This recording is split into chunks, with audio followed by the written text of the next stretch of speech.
used to. Now I'm crying on the steps of my porch. I'm trying to reconcile all these feelings that I'm feeling. Yeah, we were real young and we both were in love. And welcome back to Youth Group Radio. We're in John part 42 today, which brings us to John chapter 14, starting in verse 15.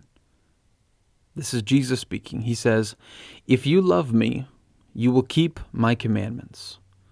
And I will ask the Father, and he will give you another helper to be with you forever, even the Spirit of truth, whom the world cannot receive, because it neither sees him nor knows him.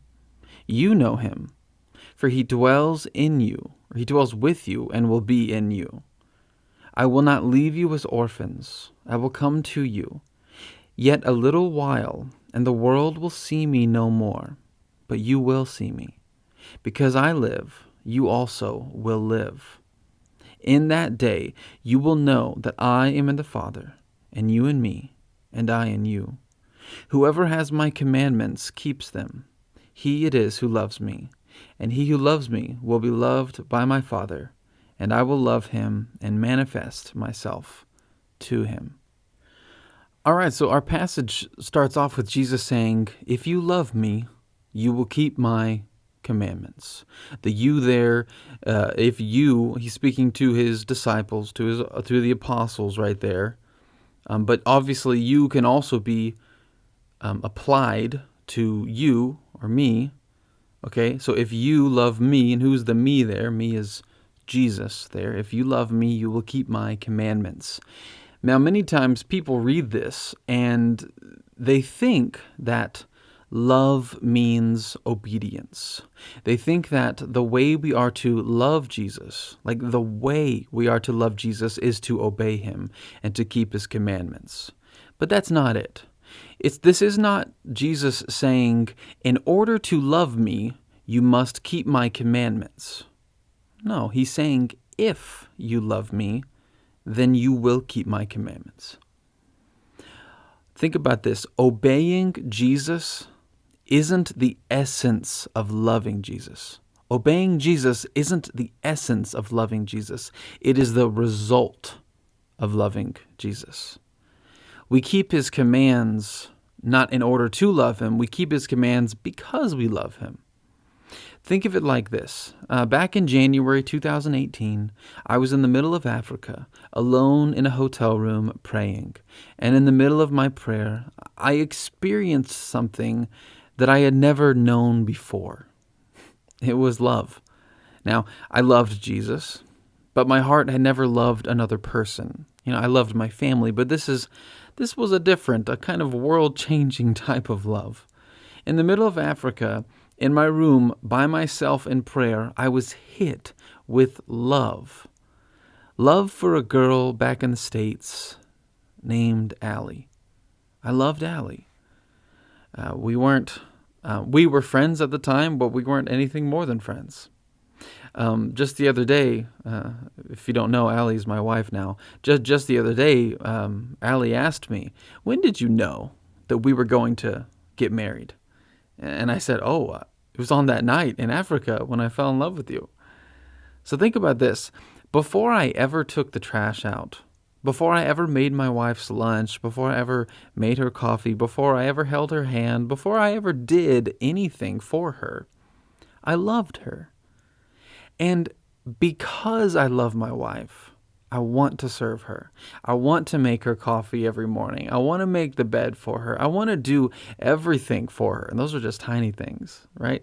And the things I do for her are not the essence of my love for her. They are simply the outward results of my love for her, the consequences of my love for her. I could serve my wife without loving her. People do that to their spouse all the time. I could serve my wife without loving her. I could do things for my wife without loving her, and they would just be empty gestures. We can keep Jesus' commands without loving him. We can sing to Jesus without loving him, right? We can do mission trips without loving him. We call that going through the motions.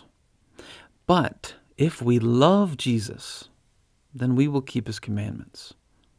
So I want us to think about the first 4 words in verse 15.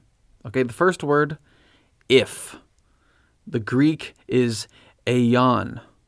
Aion. And in the Greek, that word means if. Okay, it just means if. So if Jesus, it's important to note this, Jesus does not say, because you love me. He doesn't say, since you love me. He doesn't assume that you love him. He doesn't assume that they love him. He says, if you love me, leaving the possibility open that they or we don't love him. So if. And then the second word, you, right? Who is you? We already answered. It's the disciples. But we can also apply this to ourselves. You is you. Simple enough, kind of. Then there's that daunting question of just who am I? Or just who are you? But if, leaving this possibility, you being the disciples and being you and me. And then the third word is love. The Greek word there is agapao. Agapao sounds like agape. Agape is the noun for this godly, unconditional love. And agapao is the verb of this godly, unconditional love. So if you love, if you agapao, so what is this? What is this word? We know what if means. We know what you means. What does this love word mean? Right? An intense feeling of deep affection? Maybe. But it's more complicated than that, isn't it? It's hard to capture what love is. Think about this. If I loved my wife before I ever did anything for her, then what was it? I fell in love with her. So what was it that I fell into? Yes, it was a deep affection for her and for who she is. But it's also something that just really can't be captured fully by words. That's why poetry exists. That's why music exists, and paintings and sculptures and all arts. There are ways for us to say things that words can't quite capture.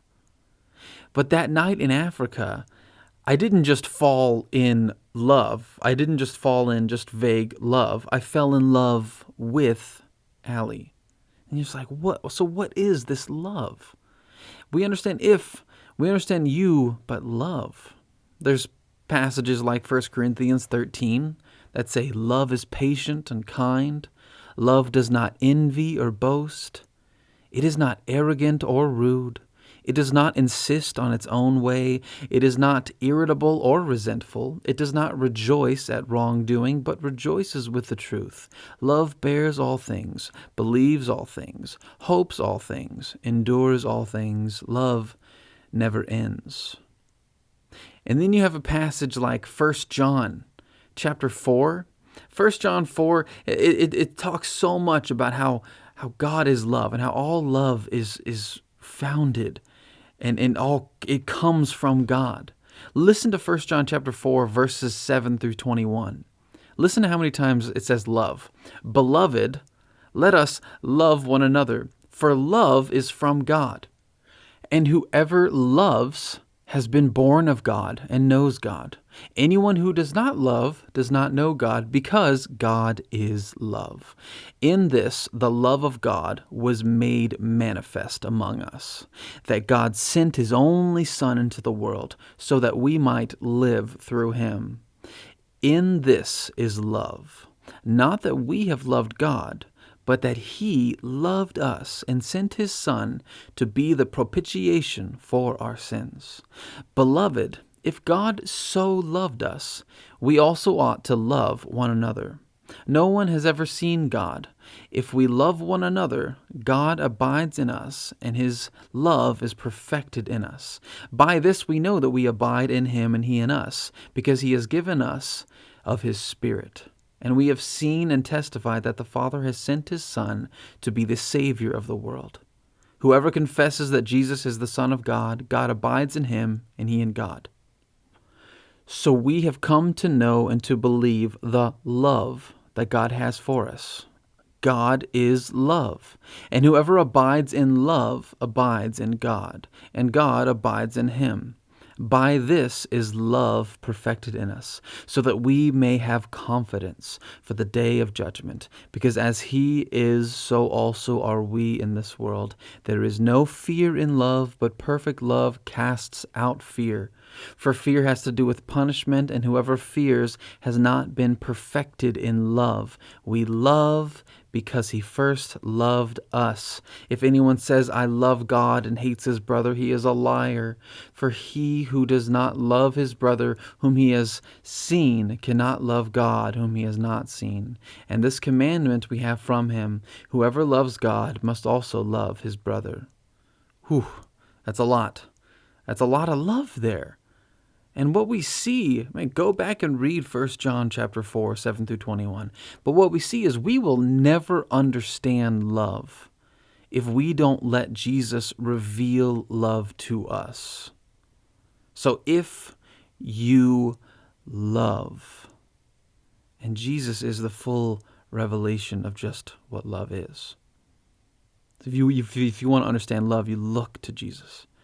If you love, and the fourth word, me, that Greek is ego. Ego, it looks like ego almost, which is where we get the word ego, right? Ego is Latin for self, or Latin for me, So who is me there? Jesus says, if you love me. Well, we already discussed me is Jesus right there. But who is Jesus? See, that's the question, isn't it? I remember once, before I started dating my wife, there was a guy who had a crush on her, and he approached me and asked me for her number. And we were friends, and he was telling me how he's really into this, into this girl, and he really wanted his number. He's asking, hey, can I have her number? And I told him, listen, man, it's really not my number to give. I should have told him more. I should have said, listen, she's not into you, bro. But I didn't know. I didn't know what to say. I should have said it, but whatever. Hindsight 2020. But obviously, he didn't get her number. And later on, I heard that same guy say that he loved Allie. This was before we were dating still. He said he loved Allie. And my first thought was, what? Man, you don't even know her. And this is where you got to ask, can you love someone without knowing them? Can you? Now, you might love the idea of them. You might love a version of them that exists in your brain. But do you love them for who they are? And this is important, is so important in all areas of life. It's so important in marriage, right? If I only love my idea of my wife, and I don't love my wife for who she is, then I'm going to hurt her. Right? That's going to hurt her. If my wife only loves this idea of me that she has in her head, but she doesn't love me for who I am, then that's going to hurt me. Right? Can you really love someone without knowing them?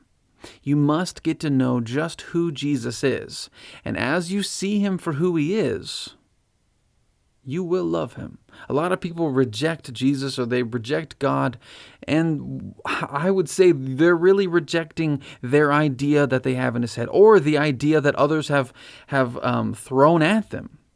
But it's not actually who God is, and it's certainly not who Jesus is. And obviously, we know, in order to understand just who God is, you look to Jesus. Okay? When you see Jesus for who he truly is, yeah, you will love him. And when you love him, you will keep his commands. It's like breathing. We breathe. We're like keeping the commands of our body, We love our bodies, so we keep on breathing because it's good to breathe. When you see Jesus, you love him. And you keep his commands. But it's when you see him for who he truly is. That's why one day every knee will bow, every tongue will confess that he is Lord. Because they will one day see just who he is. Okay, so this leads to the question. So we did the 4 words. If you love me. If you love me, you will keep my commands. So what are the commands? What are the commands of Jesus? Now, the only time, sometimes we might say, the 10 Commandments. Sure, you can make a case like, oh, the Ten Commandments, but that's clearly not what Jesus is referring to. He's not saying you're going to keep the Ten Commandments. They're good Jews. That's what they're trying to do always. Okay, but he's saying you'll keep my commands. Okay, the only time we see Jesus give a direct command is in chapter 13, verse 34, where Jesus says, "A new commandment I give to you, that you love one another. Just as I have loved you, you also are to love one another. By this all people will know that you are my disciples, if you have love for one another." So is this the only thing that Jesus is talking about when he says, if you love me, you'll keep my commands? Well, first off, that's only one command, so you would imagine it's probably not the only thing he's talking about. You look down at verse 23, and Jesus says, "If anyone loves me, he will keep my word." Then you look at verse 24. "Whoever does not love me does not keep my words." Okay, so it's not just keeping his direct commands. Jesus is saying that when we love him, we will keep his words, which means that we will listen closely and watch carefully at what Jesus is doing, and we will follow his lead. Listen to this verse, 1 John chapter 2, verse 6. "Whoever claims to live in him must live as Jesus did." Whoever claims to live in Christ must live as he did. We can say that we are Christian, but so often we look nothing like Jesus. Now, does that mean that we don't love Jesus? Yeah, actually, I would say it does. It seems that is precisely the case. We might love our version of Jesus, who is a simple good luck charm or a mascot in order to support whatever worldview I might have. But when we find ourselves looking nothing like Jesus, perhaps it's because we don't love Jesus for who he truly is. Jesus is the light of the world. But John 3:19 tells us that the light has come into the world, and people loved the darkness rather than the light. We love the darkness rather than the light. When Jesus dies on the cross, he reveals the full glory of God. But John 12:43 says they loved the glory that comes from man more than the glory that comes from God. Look closely at Jesus and you will realize that Jesus is the light. Jesus is goodness. He is wisdom. He is love. He is light. He is truth. He is God, and God is He. But we have found ourselves loving man's glory, loving the darkness. I say this often, you become what you behold. Answer this question: what is it that you love? What is it that you can't get enough of? What is it that consumes your thoughts? I can give some examples. Is it material items? All you want is you want to make more money and have more stuff, have the best and nicest stuff. It's a stereotypical example, but again, it works. And if that is where your love is pointed to, then, if your love is pointed towards material items, you become materialistic.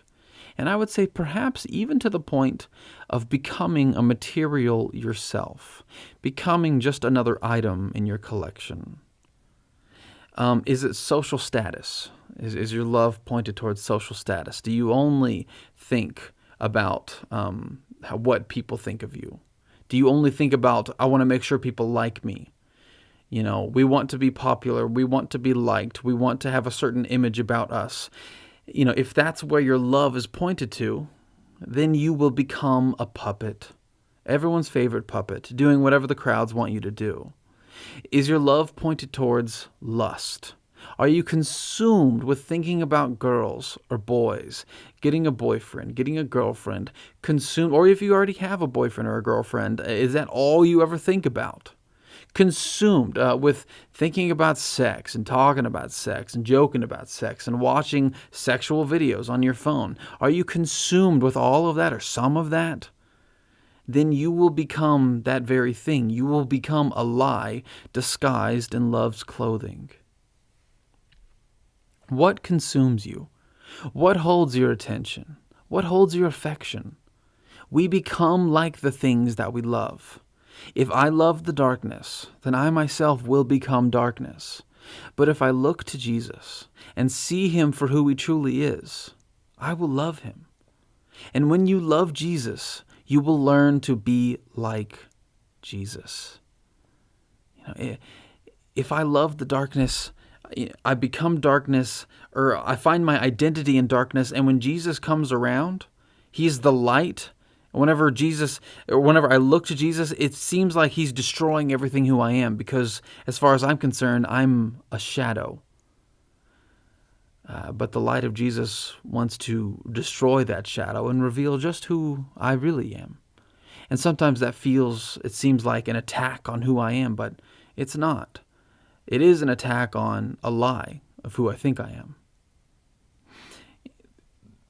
Jesus says, if you love me, you will keep my commands. Let's read the rest of the passage.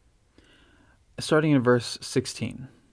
And I will ask the Father, and he will give you another helper to be with you forever. So Jesus is saying that he is a helper, and he's sending another helper.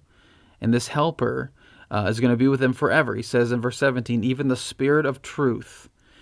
So this is the Holy Spirit. This is the Spirit of truth. We learned that Jesus is truth. He says, I am the way, the truth, and the life. So this is the Spirit of truth, which is the Spirit of Jesus, whom the world cannot receive because it neither sees him nor knows him. So can you receive this Spirit without even knowing, without knowing truth, without knowing Jesus?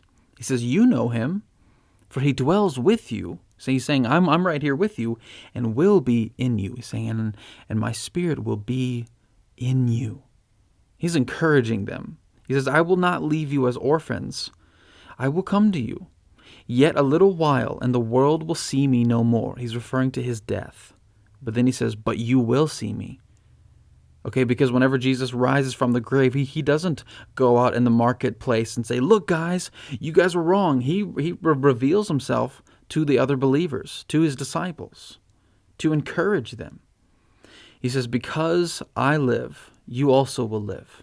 In that day you will know that I am in the Father, and you in me, and I in you. He's saying this is the purpose. We are to be joined with God. We are not meant to be separated from God. We are meant to be joined with truth, with life, with light, with all goodness. Verse 21, whoever has my commandments and keeps them, he it is who loves me. And he who loves me will be loved by my Father. And I will love him and manifest myself to him. That word manifest, it means reveal. He's saying, I will show myself to you. So the closer that you get to Jesus, the more that we learn to love Jesus, the more he reveals of himself. I mean, that's I don't mean to keep on going back to marriage, but that's how marriage is, right? Whenever I first fell in love with Allie, I could say all these things I love about her, but now I've only been married for a couple of years, but even just a couple of years down the line, I can't even begin to explain all the things that I love about her, because I've gotten to know her more and more every single day, and I've learned to love her in brand new ways every day. And that's how it's supposed to be with Jesus. He reveals more of himself as we love him and as he loves us. Here's the cool thing. Jesus doesn't wait for you to love him before he loves you. Before you ever love Jesus, he has already been loving you this whole time. And as we love him, he continues to love us and continues to reveal more of himself to us. So I ask again, what is it? What is it that you love? Are you finding your identity in the shadows? Because, again, Jesus is the light. And that light will consume the shadow that you think is you. Jesus is for you. He's not against you. But if you think that your greed or your lust or whatever shadow it is, if you think that that is who you really are, then it certainly will feel like Jesus is against you. But he's not. He loves you. He loves you. So let us see Jesus for who he truly is and learn just what love is and grow in love with him and with others as a result. I love you guys. I hope this was helpful. I hope it was a blessing to you. Youth Group Radio, peace out.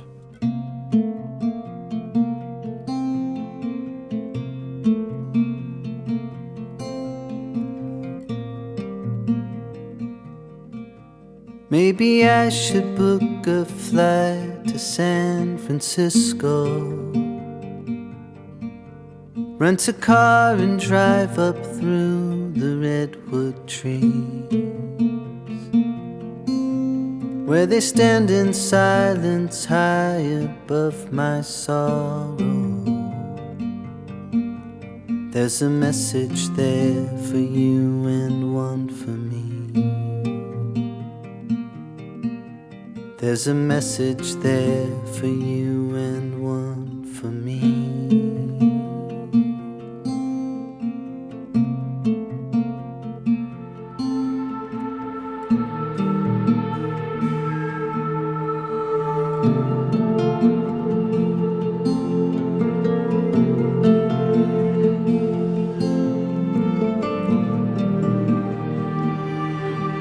I see the child in myself as I grow older, still feeling every age that I have ever been. And I have joy when the light breaks through the shoulders of the Pacific giant swaying in the wind. I have a lifetime swaying in my mind again.